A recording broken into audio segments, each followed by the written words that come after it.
आप देख रहे हैं अल्फा डिफेंस हिंदी में आपका स्वागत है। आज के इस वीडियो में हम लोग बात करेंगे HAL और साफरान के बारे में।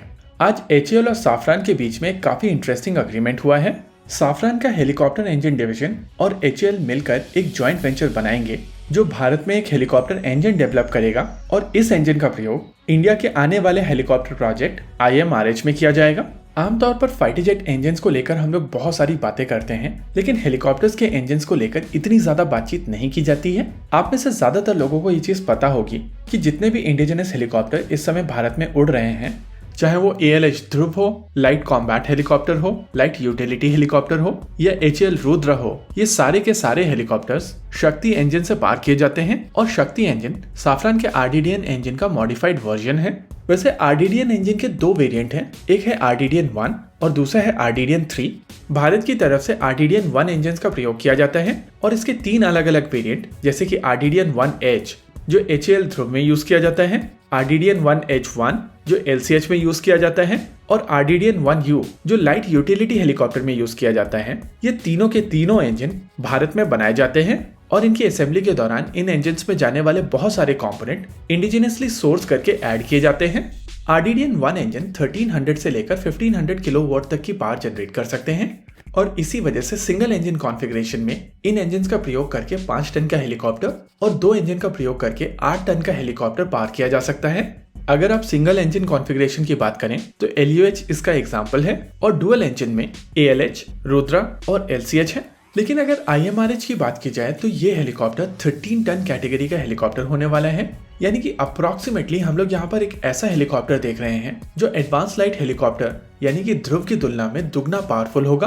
और नेचुरली अगर हेलीकॉप्टर दुगना पावरफुल होगा तो इंजन रिक्वायरमेंट भी लगभग वैसी ही होगी, यानी कि दुगने पावर वाले इंजन भी चाहिए होंगे। और इसी वजह से साफरान और HAL के बीच में ये जो अग्रीमेंट साइन हुआ है, इसके माध्यम से जो जॉइंट वेंचर बनाया जाएगा वो भारत में 2500 से लेकर 3000 किलोवाट के इंजन्स बनाने वाला है और इन्हीं इंजन्स का प्रयोग IMRH में किया जाएगा। वैसे अगर आप IMRH की प्रपोज टाइमलाइंस को देखेंगे तो आपको समझ में आएगा कि इस हेलीकॉप्टर का पहला प्रोटोटाइप साल 2026 में फ्लाई करेगा और लगभग 2 से 3 साल की टेस्टिंग के बाद में ये हेलीकॉप्टर साल 2028 में प्रोडक्शन में जाएगा। वैसे कई लोगों की तरफ से ये चीज कही जाएगी कि इस हेलीकॉप्टर की टाइमलाइन बहुत ज्यादा स्लो है, लेकिन उनको ये चीज समझनी पड़ेगी कि इस हेलीकॉप्टर की मदद से MI-17 हेलीकॉप्टर्स को रिप्लेस किया जाएगा और MI-17 helicopters specially V5 variant साल 2030 से पहले रिटायर नहीं किए जाएंगे। चाहे आप कितना भी दीवार पर सर मारें, उन हेलीकॉप्टर्स में काफी ज्यादा लाइफ बाकी है और इसी वजह से फोर्सेस उन हेलीकॉप्टर्स को यूज करती रहेंगी।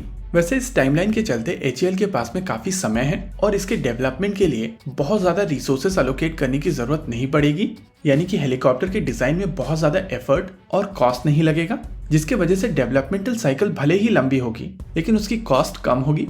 वैसे साफरान और HAL के बीच में इस इंजन को लेकर जो जॉइंट वेंचर बनाया जाएगा उसकी मदद से जो इंजन बनाए जाएंगे वो 2500 से लेकर 3000 किलोवाट तक की पावर जनरेट करने में सक्षम होंगे। और अगर आप इस पावर रिक्वायरमेंट को साफरान के कैटलॉग के साथ में मैच करते हैं तो कहीं ना कहीं ये केस साफरान एनीटो 1K के लिए एक टेलर मेड केस है और मोस्ट लाइकली इसी इंजन के बेसिस पर IMRH के लिए इंजन डेवलप किया जाएगा। वैसे ये देखना दिलचस्प होगा कि इसमें HAL का शेयर क्या आता है, क्योंकि जब RDDN इंजन्स को मॉडिफाई करके शक्ति इंजन बनाया जा रहा था उस समय देश में इतनी ज्यादा टेक्नोलॉजी अवेलेबल नहीं थी, लेकिन इस समय देश में टेक्नोलॉजी अवेलेबल है और इसी वजह से देखना दिलचस्प होगा कि HAL का शेयर इस जॉइंट डेवलपमेंट में क्या होगा।